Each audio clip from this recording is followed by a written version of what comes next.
Hi there, welcome to Transcona Trailer Sales. Today we'll be walking you through your 2024 Coachmen Brookstone 290Rl. We are just going to start off the back of the unit. If you notice up top, you're going to be pre-mounted for an observation camera. If you'd like to get set up with that, of course, you can just contact the parts department and they'd be more than happy to help you put together a quote.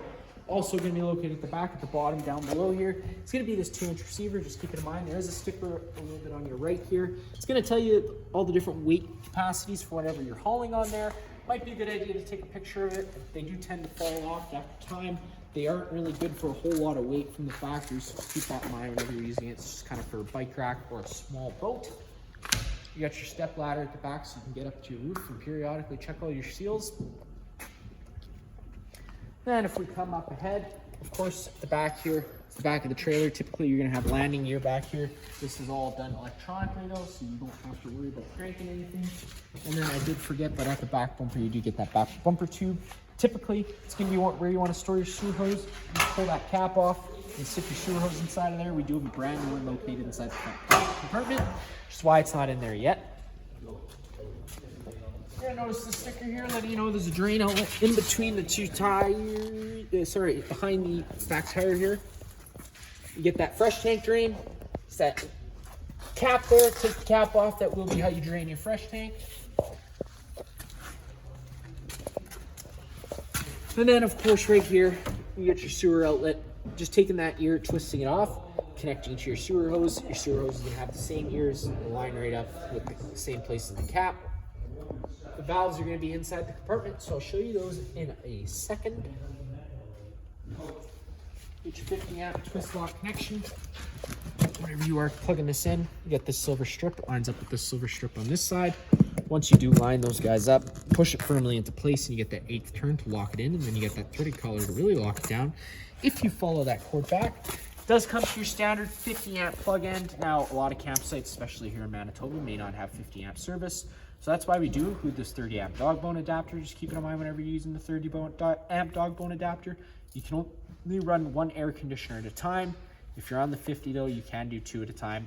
And then we also include inside your starter kit a converter to go from 30 to 15, which is a standard household outlet. But whenever you're using that 15 amp adapter, it's especially important not to run any air conditioners. You'll probably trip your breaker if you try. You got your furnace exhaust. Whenever your furnace is running, it'll be blowing out hot air, so just be mindful of that. And then right down below, you get your service port for your hot water heater. This is a tankless system, so when it comes time to winterize, it is a little bit easier compared to your standard tank. If you had a camper before, it probably had a tanked water heater, in which case there's bypass valves you have to turn. With this guy, it is the complete opposite. There's no bypass valves you have to turn or worry about. You just have to make sure that you remember to turn the system off. I'm going to turn it back on, so once we do get inside, I can show you the thermostat operating. But you'll want to make sure the system's off. And then once you're done your winterization process completely, you're just removing this little brass plug that's down here. That's just going to allow any antifreeze to drain out of the system as it starts gelling up during those cold winter months. Then inside compartment 1.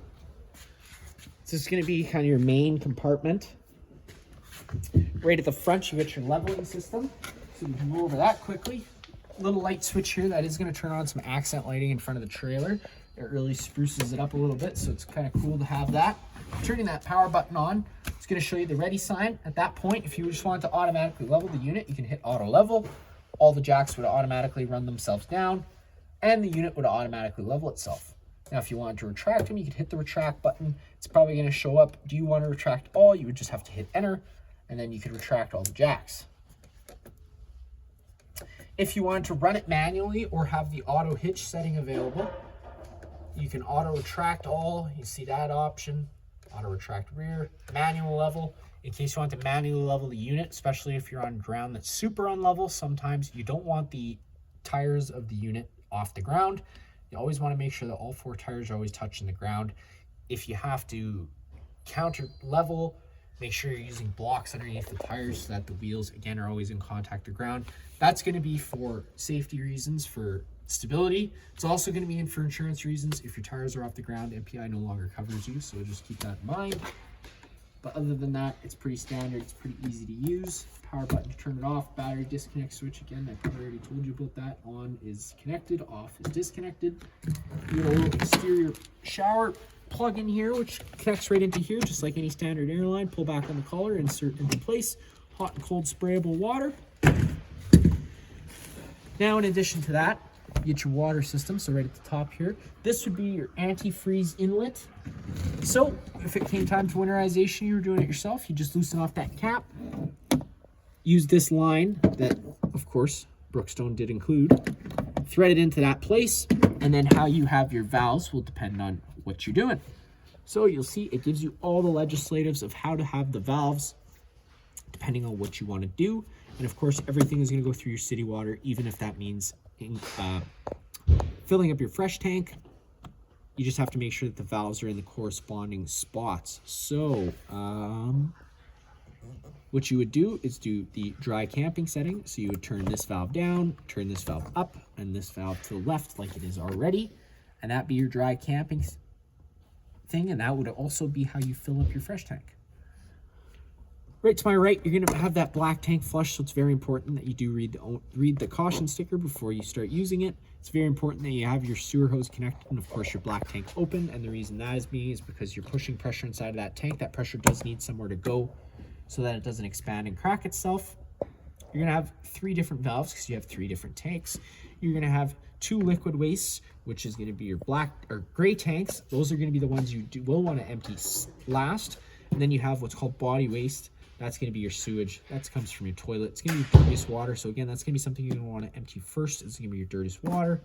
You got your 2 low point drains here. So you got 2 valves up top, opening them up. But it's going to be important that you do remove the 2 caps that are down here. Otherwise, it's not going to allow any of that water to drain. And that's about that inside there. On this side here, this is going to be the first side for your propane system. Counterclockwise, like any standard barbecue, opens up the flow of propane to the unit. And then underneath, you're gonna have a storage area underneath here. Lifting this up, battery stays inside that box there. Took the cover off just so you can see that. Other than that, it's pretty much your standard storage area. Just keep it in mind whenever you are using it, you're gonna wanna make sure you leave all this wiring nice, free and clear, nothing rubbing up against it.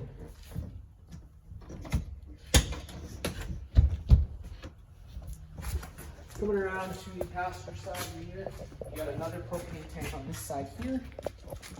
Again, counterclockwise, like any standard barbecue, to open up the flow of propane to the unit. This is just going to be the other side of your storage compartment.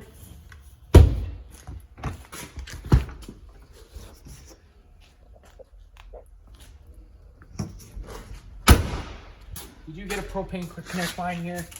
So if you had a little exterior barbecue griddle or anything like that, Blackstone, pretty common nowadays, you can get the fittings from us here at Transcona Trailers.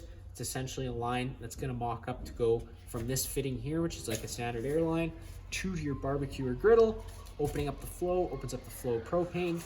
And then this is hard plumbed into your tanks already, so you don't have to carry a little extra tank with you. It just runs off the current ones that are in there. Other than that, it's a pretty standard unit for the rest. You do have 2 awnings, front and rear. Unfortunately, we're not going to be able to get this rear awning out just because there's not going to be enough room between the wall and the slide out once it's out. And now for the best part, to take a step on inside, taking that assist handle, pushing it up fully at 90 degrees, it's going to allow it to lock into place. It will allow you to open up your door. You have to have your door open all the way to get your stairs down. On these, once your door is all the way open, the stairs are going to start coming down towards you. Keep it in mind, there are no assists there, so just make sure you're ready for the weight. You got adjustable feet, so you can have nice and level feet for your campsite. Just pulling on that will allow it to lock into its corresponding slots. Now, right in front of you, you're gonna get some entry lights. That turns on a little bit of living space light so that you can see what you're doing. You got your water pump switch right next to it. And right next to that, you got awning LED light. Turning that on turns on the strip lighting, and then of course some exterior lighting. Turns on a security light and some other accent lighting throughout the outside of the unit. Tank heating system, that's for extended camping season. Just keep it in mind, our Manitoba winters get much too cold for it to be adequate. It's realistically for that 1 to 5 degree mark. If you had to get anywhere below 0, you're just running the risk of things freezing. That is just the way it is, unfortunately. Monitor panel system, pushing the button tells you the corresponding level. You do have 2 grays, but you do only have 1 black. So if you push black 2, it's always going to show empty because there is no tank there. Next, you get your slide out switches. Now, before you ever go to run your slide outs, it's always a good idea to make sure you do a quick visual check. Just make sure that there's nothing that's gotten shifted or that's going to get caught in between the slide outs when you're putting them out, in between the slide out fascia and the wall. And then, of course, just on the outside, making sure you have enough room to put them out all the way. And then you can just hold the button, and the slide out will start making its way out. And once you hear the motors wind up and click, your slide out is at its full extension.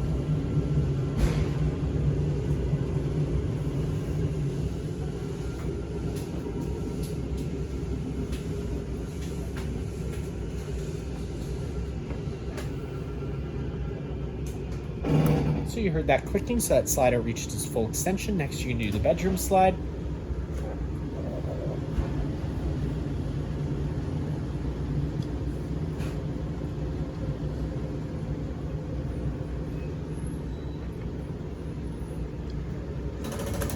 So you heard the clicking, so you know it's that slide out at its full extension. Now last, we will do the kitchen slide. It is the heaviest of the slides.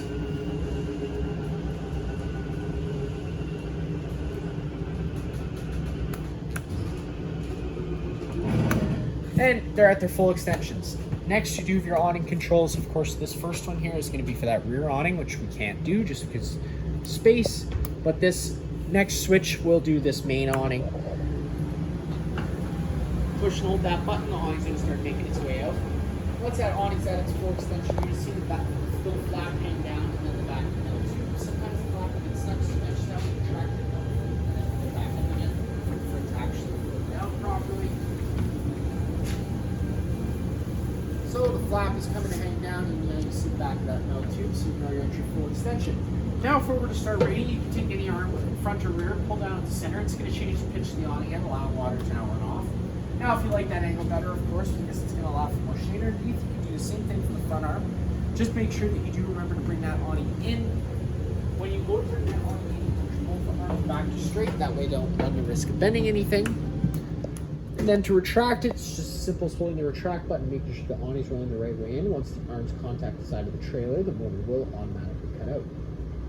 Now, whenever you have your awning out, it's going to be very important that you always keep an eye on the wind speeds. Once the wind speeds do start picking up, this is going to act like a wind sail. It doesn't take much to rip your arms or rip your fabric or bend your arms. It gets pretty costly pretty quick, so you're going to want to make sure you bring that in. And if you bring it in while it's wet, it's not the end of the world. Just try and remember to next earliest convenience, you do roll it back out and allow it adequate time to dry off.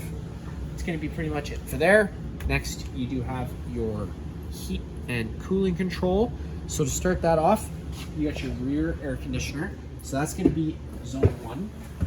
And up front here, you got your front air conditioner, which is going to be zone 2. Now your main zone is going to be zone 1. So that's going to be the zone that works with the furnace. If you're in zone 2, that is just air conditioning. There's no heating or cooling in that zone. With that being said, when you're in zone 1, that's just technicality. It still does blow air throughout the whole unit. Hitting that system button first, it's going to take you from system. So we're first in cool. Now, whenever you're in the cool system, the air conditioner's running. You got 2 different options. You can close these 2 louvers up at the ceiling, in which case it'll duct its air through the ceiling ducting you have throughout the unit. Or you can open them up and it'll quick dump all its air into the main living space. Your mode, that is what is going to be your fan setting. I always recommend leaving it in auto, so it's an on-demand system. So if the room is currently 69 or whatever it said, 68, and you have it set to 52, once the room reaches 52, it'll automatically kill the air conditioner. If you have that mode in either high or low or medium, it will run continuously until you actually manually turn it off. So again, that is why I recommend using that auto setting, and the same does go for the heat. Now the heat moves its air using its own separate fan. So it's only got 1 fan speed, and it does run off propane. So purging the system is going to be pretty important. I'm going to go over purging once we do get to your stove. If you hit the system setting again, that's going to take you off cool. Now that'll bring you over to heat. Once you're in heat, again, 1 fan setting, set your thermostat to the desired temperature you'd want, and you're all done. One more time after that, brings you over to off, and you're all done. That all works the same way for that front. It's just the front is only the air conditioner. There's no heating or cooling, and there's no heating involved, just air conditioning. With all that being said, we will take a step up into the front first. We'll go to the front bedroom, start things off. Light switch is going to be on your left. Beautiful bedroom space. Lifting up the foot of the bed does give you a little bit of extra storage space for any sort of blankets or anything that you have to put under there. And then whatever you couldn't fit under there, I'm sure you can manage to fit in the two massive closets that you do have. One being here, one being there.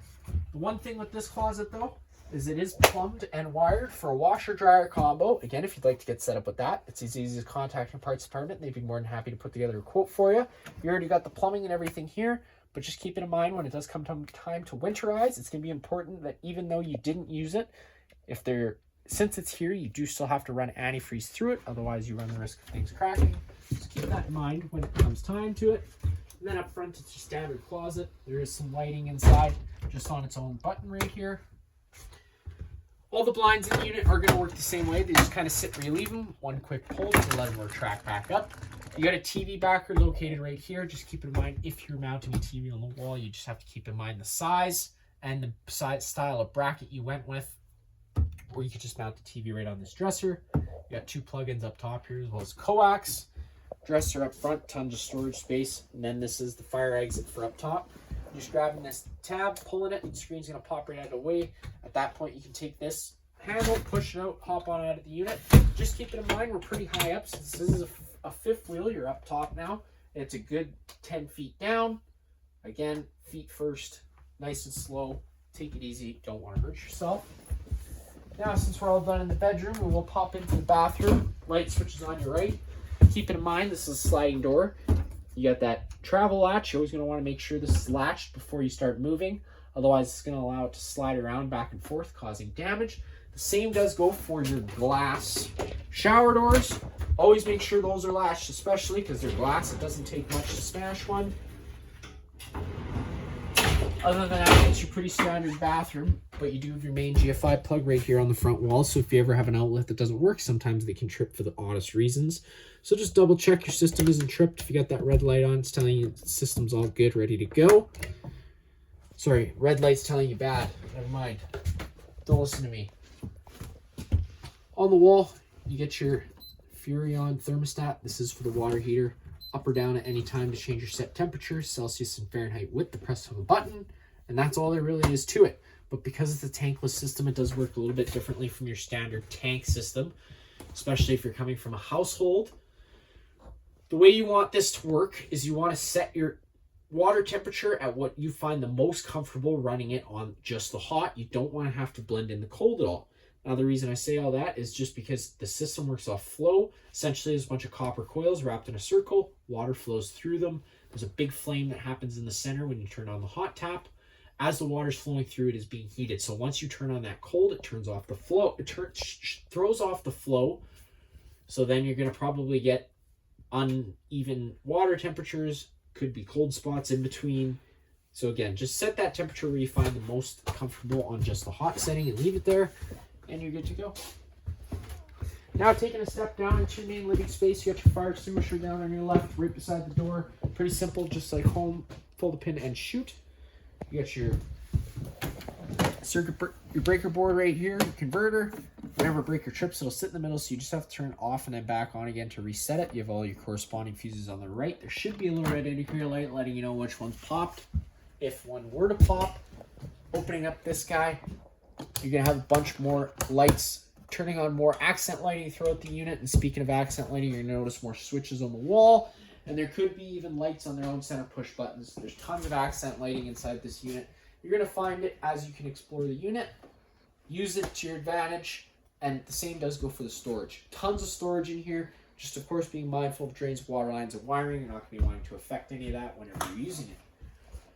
You do have a vent lid up top. You're probably wondering how you get to it. Switch right here. Hold that open button. The vent will start opening itself. You can then turn on the fan. Now with that vent lid fully open, you're going to notice we open straight into the atmosphere. So if we're going to start raining, it is going to get wet inside of here, unless of course you want the max air cover. Again, something our parts department can help together put in a quote for you. It's a cover that's going to go over top of there. It's going to stop it from being wet inside here. It's also going to give you a little extra protection against hail. And closing that all down. Inside here is just a beautiful pantry space. I don't really need to show you inside of there. You do get a travel strap here. It's important you latch it just in case this door were to pop open for whatever reason, because it's right near the slide out. Once the slide out's in, at least this is here so that it won't get caught and damage itself. Here we got our Furrion fridge.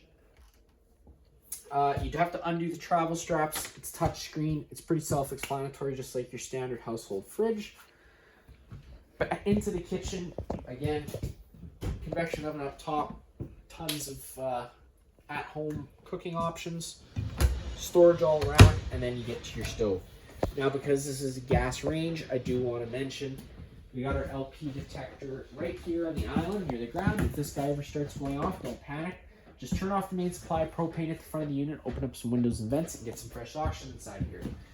Now it goes without saying, because it's a gas stove, what I mean by being safe is whenever you push this on to try and light it, you're just being mindful that sometimes it can take a few minutes before it gets going because you're purging all the air out of the system. Once you do turn a propane system off, it does slowly allow air into the system. So again, the quickest, easiest way to purge that is by using your stove, and that's because you get to decide how long the gas runs for and how many lighting sequences it goes through.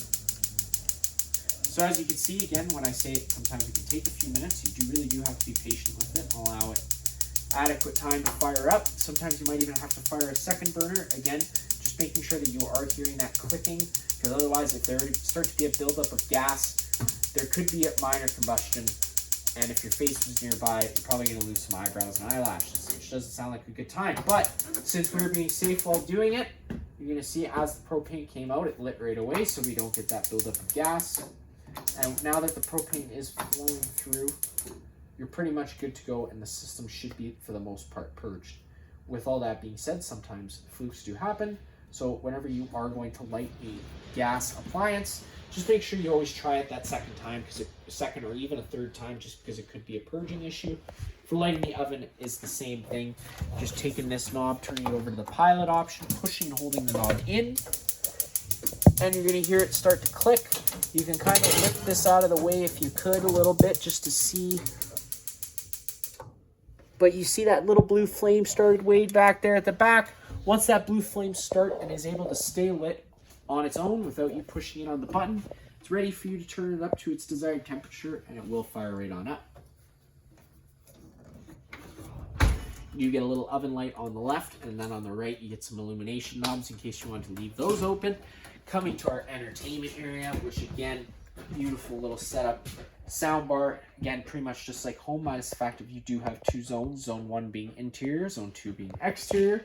Fireplace down below works like pretty much any other fireplace. You got your power button on your far right. The button on the left of that does your flame colors. The button right in the middle does all your rock light colors. The button 2 in from the left is going to do your heat setting. So you got high and low. You got to push it twice to go into low, one more time to get into high. Starts blowing out heat, and then you got a timer that was anywhere from 30 minutes to 9 hours. Power button to turn all that off. Back here, let's say you had some extra guests that you weren't intending on. You can just remove these cushions, grab the foot of the couch, pull it towards you. That will allow that couch to fold down into a bed. And again, another extra sleeping space for you in case you weren't expecting anybody. 2 recliner chairs. Other than that, that is going to be it for this beautiful unit here. If you have any other questions, feel free to give us a call.